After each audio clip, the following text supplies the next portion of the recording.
오늘은 어머니를 찾아서라는 주제를 가지고 여러분과 함께 하나님 말씀 상고해보는 시간을 갖도록 하겠습니다.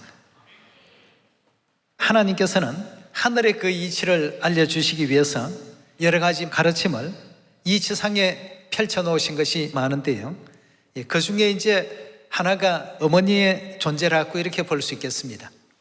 어머니 하게 되면 자녀들에게 생명을 주시는 분이 어머니시고, 가장 또 우리 자녀들에게 조건 없는 사랑을 주시는 분이 또한 어머니 아니시겠습니까? 그래서 참 좋은 세계, 또 아름다운 어떤 미래, 밝은 어떤 희망찬 미래를 얘기할 때에는 생명이 넘치는 세계, 또 사랑이 넘치는 세계, 그런 세계를 인류가 구현해 나가자, 이런 표현들을 많이 하는데요, 그 생명과 사랑이라는 단어 이면에는 누가 계시느냐 하면 어머니가 계십니다. 어머니 없이는 생명에 대한 것도 배울 수가 없고, 사랑에 대한 것도 느낄 수 없는 존재가 또 우리 인류 인생이라고 볼 수 있겠습니다. 사단은 이런 생명의 세계를 없애고 또 사랑이 넘쳐나는 세계를 없애버리고 미움과 또 캄캄하고 어두운 그런 어떤 한시적이고 찰나적인 그런 어떤 세계를 만들어가기 위해서 이 땅에서 어머니 하나님이 없다라고 가르치는 것이 그의 가장 큰 사명이라고 보시면 되겠습니다. 어머니가 없으면 생명도 사라지고 사랑도 사라질 것이 자명한 이치이기 때문에, 그러나 어머니의 존재가 존재한다는 것은 그 세계는 사랑이 넘치고 영원한 그 시간이 존재한다는 것을 의미하는 것 아니겠습니까? 사랑과 생명이 넘치는 그 세계는 틀림없이 누가 계셔야 됩니까? 어머니가 계셔야 됩니다. 우리 하늘아버지께서는 이 땅에 오셔서 어머니의 존재를 우리 자녀들에게 알려주시고 밝혀놓으셨습니다. 우리가 너무나도 잘 아는 구절이죠. 엘리사는 엘리야를 따르고 여호수아는 모세를 따르고 베드로는 예수님을 따르고 나는 어머니를 따른다라고 하신 그 말씀을 통해서 우리 하늘어머니의 존재를 우리 자녀들에게 온전히 또 밝혀놓으시고 일깨워 놓으셨습니다. 그래서 여러분과 저는 하나님의 존재를 올바르게 알되 하나님께서 계시는 그 세계는 사랑의 세계예요, 또 영원한 생명의 세계라는 그 사실을 이해할 수가 있겠습니다.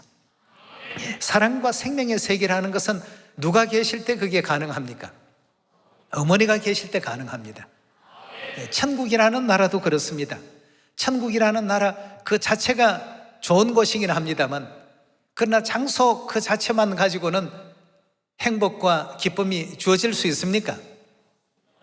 그 세계 속에 행복과 기쁨과 사랑을 날마다 이렇게 솟아나게 하는 하나님이 계시고 사랑과 또 생명을 주관하시는 하늘 어머니가 계시기 때문에 천국이 천국다울 수 있는 것 아니겠습니까? 호세아서 6장 1절의 말씀 같이 보시겠습니다. 오라, 우리가 여호와께로 돌아가자. 여호와께서 우리를 찢으셨으나 도로 낫게 하실 것이요 우리를 치셨으나 사메어 주실 것입니다. 여호와께서 이틀 후에 우리를 살리시며 제3일에 우리를 일으키시리니 우리가 그 앞에서 살리라. 그러므로 우리가 여호와를 알자, 힘써 여호와를 알자라고 했습니다. 즉 하나님을 올바르게 바로 알아야 된다는 뜻 아니겠습니까? 그 다음 5절의 말씀 넘어가겠습니다. 그러므로 내가 선지자들로 저희를 치고 내 입의 말로 저희를 죽였노니 내 심판은 바라는 빛과 같으니라. 나는 인애를 원하고 제사를 원치 아니하며 번제보다는 하나님 아는 것을 원하노라고 했습니다. 하나님을 알아야 우리 천국이 귀할 수가 있고 천국이 그리울 수가 있습니다. 여러분 고향 다 좋으시죠? 명절 되면 다 고향 찾아가시지 않습니까? 고향이 좋은 이유가 뭡니까? 그냥 고향이라는 그 장소 자체만 좋은 것이 아니고 고향에는 아버지도 계시고 어머니도 계시고 또 어릴 적 같이 놀았던 친구들도 함께 있고 또 이웃도 함께 거하고 있기 때문에 그래서 명절이 되면 고향을 찾아가고픈 그런 마음이 생기는 것 아니겠습니까?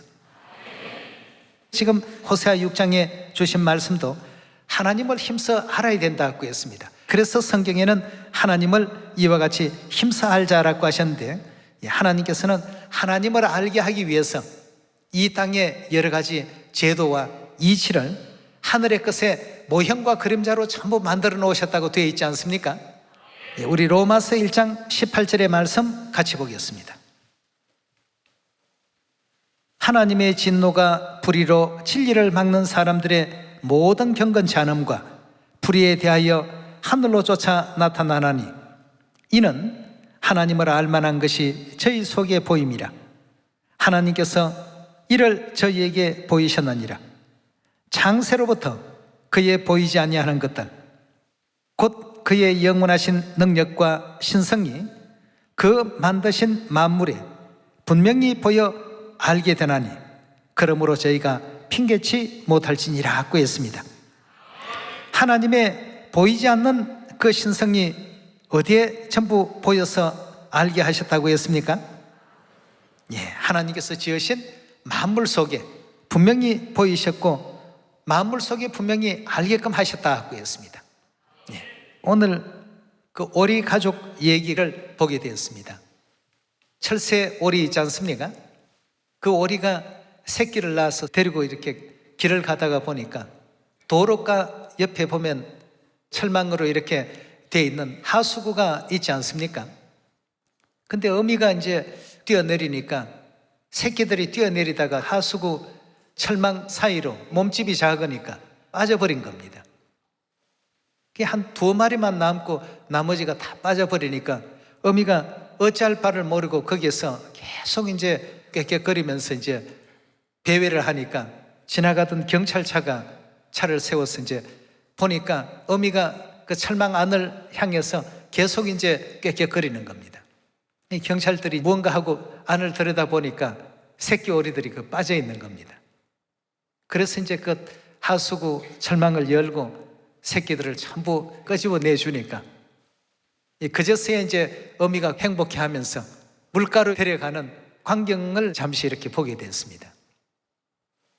이걸 보니까 이 땅에 어떤 만물을 하나님께서 지으실 때 어머니의 그 마음은 전부 똑같이 만들어 놓으셨습니다. 새끼 오리 하나가 잘못될까 싶어서 말이죠. 그 하수도에 빠져서 영원히 잃어버릴까 싶어서 어찌할 바를 모르고 헤매는 어떤 장면들을 보니까 하나도 잃어버리지 아니하고 다 구원시켜서 영원한 천국으로 우리를 데려가기 위해서 이 땅에 함께 하시는 어머님 모습이 잠시 거기에서 오버랩이 됐습니다. 이 땅에 하나님의 그 보이지 않는 신성들, 하나님의 그 능력, 또 하나님께서 가지고 계시는 어떤 사랑의 그 속성, 품성, 이런 모든 것이 하나님께서 지어놓으신 만물 속에 전부 다 배치를 해놓으시고 우리 사람들이 만물을 통해서 어머니의 마음도 이해하게 만드시고 또 그 어머니의 어머니 최초로 거슬러 올라가서 또 아담과 하와를 지으신 그 하나님, 결국은 이제 하늘 어머니 마음까지 전부 그 마음이 이어져 내려와서 오늘날 전 세계 모든 어머니들에게 자식을 사랑하고 아끼고 생명을 낳아주고 하시는 그 모든 일들을 보이는 이 세계의 것을 통해서 보이지 않는 세계를 이해할 수 있도록 하나님께서 그리 만들어 놓으셨더라는 것입니다. 20절에 다시 보시면 그의 보이지 아니하는 것들 곧 그의 영원하신 능력과 신성이 만드신 만물에 어떻게 했다고요? 분명히 보여 알게끔 이와 같이 만들어 놓으셨다고 했습니다. 그렇다면 오늘날 우리 모든 인류 인생들이 영원한 천국을 가기를 원하고 영원한 생명 얻기를 원하고 영원한 그 사랑을 향해서 나아가고자 하는 이 모든 것 이면에는 결국은 우리 인류가 찾고자 하는 존재가 누구였다는 얘기입니까? 어머니를 찾아서. 인류 인생 중에 사랑 싫어하는 사람이 있습니까? 아무도 없습니다. 생명 싫어하는 사람 있습니까? 생명을 싫어하는 사람 아무도 없습니다. 하나님께서 모든 어떤 만드신 만물 가운데 어디에 그렇게 사랑과 생명을 허락해 놓으셨냐 하면 어머니 속에 그 모든 것을 존재하게끔 허락해 놓으셨다는 것입니다. 그래서 인류 인생은 자신이 알지 못하는 가운데 누구를 찾고 있느냐 하면 어머니를 찾아 헤매고 있습니다. 어머니를 찾아 헤매면서 아직도 만나지 못한 사람들은 죄 중에 헤매이게 되고, 어머니를 찾은 사람들은 생명수 가운데서 날과 달이 거듭될수록 이제 점점 더 거룩함에 또 나아가는 이와 같은 또 삶을 영위하는 것 아니겠습니까?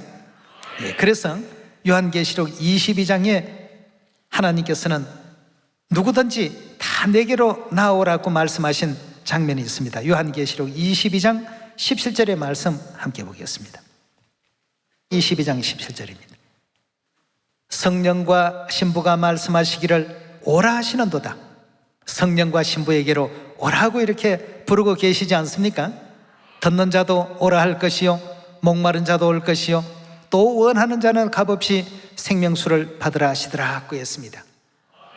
결국 성경 66권의 마지막 그 결론은 아버지를 찾고 어머니를 다 찾게 된다면 우리가 이 성경에서 배워야 될 모든 진리의 지식과 지혜는 어떻습니까? 다 배운 것이라고 볼 수 있겠습니다. 그래서 성경 맨 마지막에 성령과 신부께서 누구든지 내게로 나오라고 이렇게 불러주신 것 아니겠습니까? 여기서 말하는 성령은 아버지 하나님을 뜻하고 신부는 우리 하늘 어머니를 뜻하는 내용 아니겠습니까? 자, 그럼 이 아버지 어머니에 대한 이와 같은 내용을 우리 자녀들이 그동안 줄곧 잊고 살았는데요, 창세기의 말씀을 보면 태초부터 아버지가 계셨고 어머니 하나님이 우리와 함께 계셨다는 그 사실을 알려주고 있습니다. 우리 창세기 1장으로 한번 넘어가 봅시다. 26절입니다. 하나님이 가라사대 우리의 형상을 따라 우리의 모양대로 우리가 사람을 만들고 그로 바다의 고기와 공중의 새와 육축과 온 땅과 땅에 기는 모든 것을 다스리게 하자 하시고, 하나님이 자기 형상 곧 하나님의 형상대로 사람을 창조하시되 남자와 여자를 창조하시고, 하나님이 그들에게 복을 주시며 그들에게 이르시되 생육하고 번성하여 땅에 충만하라. 땅을 정복하라. 바다의 고기와 공중의 새와 땅에 움직이는 모든 생물을 다스리라 하시니라고 했습니다. 땅에 있는 모든 것을 다스리게 하기 위해서 하나님의 형상을 닮은 남자와 여자를 창조하셨다고 하셨는데, 그럼 이 내용 속에서 이미 우리는 아버지 하나님과 어머니 하나님이 함께하고 계신다는 사실을 발견할 수 있지 않습니까? 26절에 다시 한번 봅시다. 하나님이 가라사대 우리의 형상이라고 이렇게 표현했습니다. 나만의 형상이라고 표현하지 아니하고 우리의 형상을 따라 우리의 모양대로 우리가 사람을 만들고, 사람을 만드신 하나님은 우리라는 하나님이시죠. 우리라는 그 하나님께서 우리 인류 인생을 하나님 형상대로 남자와 여자를 창조하셨다고 되어 있지 않습니까? 그럼 하나님 형상은 남성적인 형상도 존재하시고 또 여성의 형상도 존재하신다는 뜻 아니겠습니까? 그 남성의 형상을 지니신 하나님은 모든 인류가 아버지 하나님이라고 부르고 있습니다. 여성의 형상을 지니신 하나님을 뭐라고 불러야 됩니까? 당연히 이제 어머니십니다. 우리의 영혼이 탄생되기 이전부터도 아버지 하나님, 어머니 하나님께서 우리 모든 인생들을 하나님의 형상으로 짓고 계시고, 요한복음 5장 17절에도 보면 아직까지도 창조하시는 그 역사를 계속 진행하고 계신다고 했습니다. 아직도 얘는 사랑이라는 부분에서 1%가 부족하니까 빨리 그런 어떤 능력을 심어줘야 되겠다. 얘는 하나님 아는 지식이 좀 모자라니까 이 지식을 좀 더 넣어줘야 되겠다. 얘는 또 베풀 줄을 모르니까 베푸는 그런 어떤 심령을 줘야 되겠다. 얘는 연합하는 그런 마음을 제대로 할 줄 모르니까 연합의 마음을 심어줘야 되겠다. 계속해서 아버지 하나님과 어머니 하나님께서 함께 하시면서 우리 어떤 외형적인 존재만 아니라 내면의 어떤 존재, 우리 영혼까지도 하나님을 닮게끔 지금 전부 만들어 가시는 과정 속에 있다고 이렇게 이해할 수가 있겠습니다. 우리에게는 아버지가 계시고 어머니가 계십니다. 천국 나라는 사랑이 넘치고 생명이 넘치는 나라입니다. 생명이 넘치고 사랑이 넘친다라고 하는 것은 그 생명과 사랑을 주시는 존재가 계실 때 생명이 넘치고 사랑이 넘친다라고 말할 수 있는 것이죠. 고향 갔는데 아버지도 없고 어머니도 없고 그냥 집만 덩그러니 있다라고 한다면 여러분 고향 가고 싶겠습니까? 우리에게 행복을 주실 분이 계실 때 고향이 찾고 싶은 그런 장소가 되는 것 아니겠습니까? 예루살렘, 우리 하늘 어머니가 우리에게 사랑을 주시고 생명을 주시는 존재라는 것, 우리가 잊어서는 안 되겠습니다. 많은 그 시인들도 문학가들도 사랑에 대해서, 생명에 대해서 막연하긴 하지만 그런 어떤 세계가, 또 그런 어떤 존재가 있을 것이라고 생각을 하면서 지금까지 다들 살고 있습니다. 근데 알고 보니까 누구를 찾으라고 했습니까? 우리가 어머니를 찾아야 되는 이유가 바로 거기에 있다고 볼 수 있겠습니다. 아버지 하나님뿐만 아니라 어머니 하나님을 찾아서 시온으로 돌아올 수 있는 우리가 되어야 되겠죠. 이 문제에 대해서 하나님께서는 요한계시록 7장에 이렇게 가르침을 주고 계십니다. 7장 14절입니다. 내가 가로되 내 주여 당신이 알리다 하니 그가 나더러 이르되 이는 큰 환난에서 나온 자들인데 어린 양의 피에 그 옷을 씻어 희게 하였나니라. 그러므로 그들이 하나님의 보좌 앞에 있고 또 그의 성전에 하나님의 보좌 앞에 있다고 하는 이 장면을 보니까 천국에 있는 장면 설명하고 있죠. 밤낮 하나님을 섬기며 보좌에 앉으신 이가 그들 위에 장막을 치시리니 저희가 다시 줄이지 아니하며 목마르지 아니하고 해나 아무 뜨거운 기운에 상하지 아니할지니 이는 보좌 가운데 계신 어린 양이 저희의 목자가 되사 어디로 인도하셨다고요? 생명수 샘으로 인도하시고 하나님께서 저희 눈에서 모든 눈물을 씻어주실 것임이라고 했습니다. 자, 모든 눈물을 씻기시는 것은 요한계시록 21장 4절에 나오는 장면입니다. 다시는 사망이 없고 애통하는 것이나 곡하는 것이나 아픈 것이 다시 있지 아니한 그 세계에서 이루어질 내용을 지금 설명하고 있습니다. 생명수 샘으로 인도를 받게 되었을 때 말이죠. 누가 그렇게 인도한다고 했습니까? 어린 양이신 그리스도께서, 재림 그리스도께서 우리를 생명수 샘으로 인도하시게 될 때에 모든 눈물을 씻어주시고 다시는 아픔도 슬픔도 괴로움도 없는 그 세계 가운데로 인도하여 주실 것이라는 것을 성경이 우리에게 알려주고 있습니다. 자, 이 생명수 샘은 과연 누구를 가리키는 말씀일까? 스가랴 14장 7절의 말씀 함께 보겠습니다. 여호와의 아시는 한날이 있으리니 낮도 아니요 밤도 아니라 어두워 갈 때 빛이 있으리로다.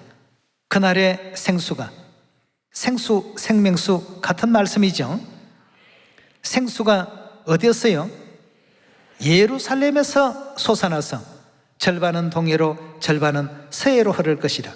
여름에도 겨울에도 그러하리라고 했습니다. 생수의 근원지가 어디라는 뜻입니까? 예루살렘입니다. 우리 모든 인생들을 생명수 샘으로 인도하시게 될 때 비로소 우리 모든 눈에서 눈물이 씻겨지게 될 것이다 고 했습니다. 우리가 하나님을 그래서 힘써 알아야 되겠고요. 오늘날 우리가 이 생명수의 샘, 새 예루살렘의 존재를 올바르게 우리가 이해하고 그 속에 가지고 계시는 그 본성은 어떠신지 이런 내용을 우리가 잘 이해해야 되겠습니다. 모든 생명의 그 존재를 보면 그 어머니가 자식을 대할 때 어떻게 대하는지를 보시면 어머니의 사랑이 얼마나 큰가를 이해할 수가 있을 것입니다. 자신은 위험에 노출이 되더라도 자식만큼은 안전하게 보호하시려는 것이 누구십니까? 어머니십니다. 항상 자녀를 위해서라면 어떠한 희생도 감수하시는 분이 바로 어머니 아니시겠습니까? 예, 그만큼 위대한 큰 사랑을 가지고 계신 것은 우리에게 생명을 주신 분이시기 때문입니다. 예, 그래서 스가랴 14장 8절에도 그날의 생수가 예루살렘에서 솟아나서 절반은 동해로 절반은 서해로 흐르게 될 것이다. 어린 양께서 우리를 예루살렘으로 인도했다는 것은 어린 양 대신 재림 그리스도 안상훈께서 우리 자녀들을 누구를 알게끔 만드셨습니까? 어머니의 존재를 알게끔 인도해 주셨습니다. 네. 아버지께서 알려주지 아니하시고는 천하 없는 내용이라도 하늘 어머니 알 수 있습니까? 없습니까? 절대 우리가 알 수 없습니다. 그래서 이사야 선지자는 이사야 62장에 여호와께서 누구를 세우신다고요? 예루살렘을 하나님께서 세상 모든 사람들에게 나타내시고 영광받게 하실 것이다 고 했습니다. 하나님께서 반드시 그렇게 하실 것이라고 성경이 말씀 주셨고, 또 로마서 5장의 말씀을 보면 아담은 오실 자의 표상이라고 그리스도에 대한 표상적인 인물로서 세워놓으셨습니다. 그렇다면 아담의 역사 가운데서도 하와라고 이름하고 이는 내 뼈 중에 뼈요 살 중에 살이라고 누가 증거했습니까? 예, 마찬가지입니다. 아버지께서 어린 양이 생명수 샘으로 우리를 인도하고 또 알려주신 것처럼 하나님께서 전부 그렇게 하셨습니다. 뿐만 아니라 이 생명수가 스가랴 14장에서는 예루살렘에서 솟아난다고 되어 있습니다만 에스겔 47장에서는 성소에서 솟아난다고 이렇게 또 말하고 있습니다. 에스겔 47장 1절의 말씀 보겠습니다. 그가 나를 데리고 전문에 이르시니 전의 전면이 동으로 향하였는데 그 문지방 밑에서 무엇이 나오더라고요? 물이 나와서 동으로 흐르다가 전 우편 제단 남편으로 흘러내리더라고 했습니다. 그럼 여기에서 나오는 이 물은 성전에서 난다고 했으니 예루살렘과 성전은 또 무슨 관계가 있을까? 굉장히 의아할 수가 있습니다. 47장 12절입니다. 강 좌우가에는 각종 먹을 실과나무가 자라서 그 잎이 시들지 아니하며 실과가 끊치지 아니하고 달마다 새 실과를 맺히리니 그 물이 어디로부터 나왔다고요? 성소로 말미암아 나옴이더라고 했습니다. 에스겔 47장에 나오는 이 물은 바로 생명수의 물입니다. 그 물이 나오는 곳이 성소라고도 되어 있습니다. 좀 전에 우리 스가랴 14장에는 예루살렘에서 솟아난다고 이렇게 말씀을 하셨는데 여기는 지금 성전에서 솟아나더라고 했습니다.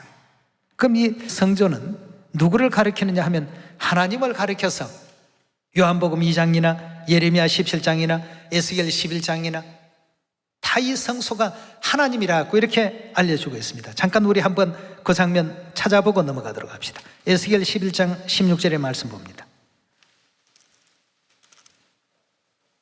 그런즉 너는 말하기를 주 여호와의 말씀에 내가 비록 그들을 멀리 이방인 가운데 쫓고 열방에 흩었으나 그들이 이런 열방에서 내가 잠깐 그들에게 뭐가 된다고요? 성소가 되리라고 이렇게 말씀을 주셨습니다. 하나님이 바로 성소로 표상이 되어 있습니다. 예레미야 17장에서도 그 답을 한번 찾도록 합시다. 17장 12절의 말씀 보시면 영화로우신 보좌여 원시부터 높이 계시며 우리의 성소이시며 이스라엘의 소망이신 여호와여라고 했습니다. 하나님이 바로 우리의 뭐라고요? 성소라고 했습니다. 그러니 생명수가 어디에서 솟아나더라고요? 예루살렘에서 솟아나더라. 생명수가 성소에서 솟아나더라. 결국 알고 보니까 다 동일한 같은 뜻을 이제 일깨워 주신 장면 아니시겠습니까? 예. 자, 그럼 에스겔 47장으로 다시 한번 돌아가 보도록 합시다. 에스겔 47장에 등장하고 있는 이 성소에서, 즉 하나님에게서부터 나오는 이 생명수는 우리 모든 인류 인생들에게 어떤 역할을 하는 그 물이 되는지 그 물의 효능을 우리 한번 확인해 보도록 합시다. 6절의 가르침을 보시면 그가 내게 이르시되 인자야 내가 이것을 보았느냐 하시고 나를 인도하여 강가로 돌아가게 하시기로 내가 돌아간즉 강 좌우편에 나무가 심히 많더라.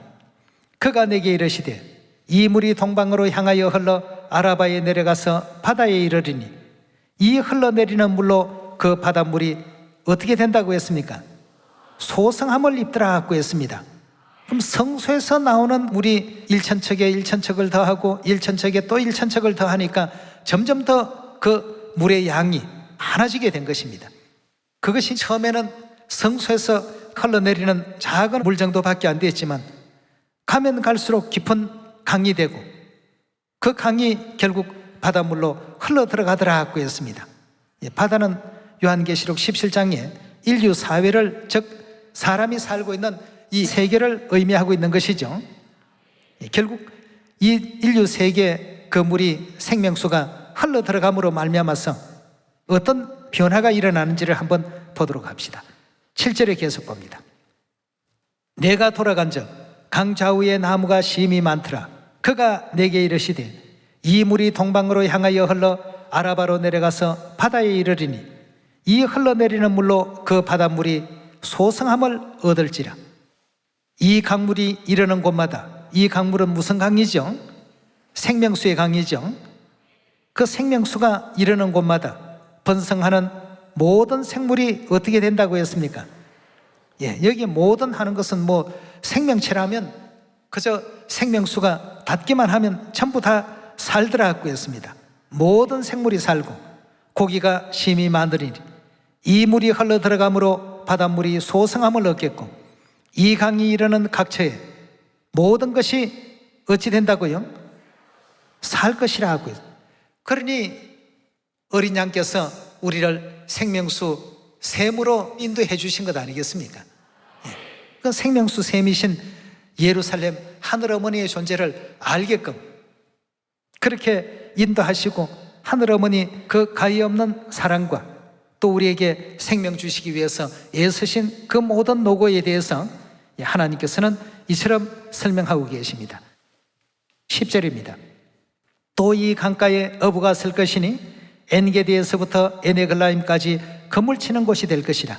그 고기가 각기 종류를 따라 큰 바다의 고기같이 심히 많으리니와 그 진펄과 개펄은 소성되지 못하고 그 많고 많은 존재들 가운데 이 진펄과 개펄은 소성되지 못하고 소금 땅이 될 것이며 12절입니다.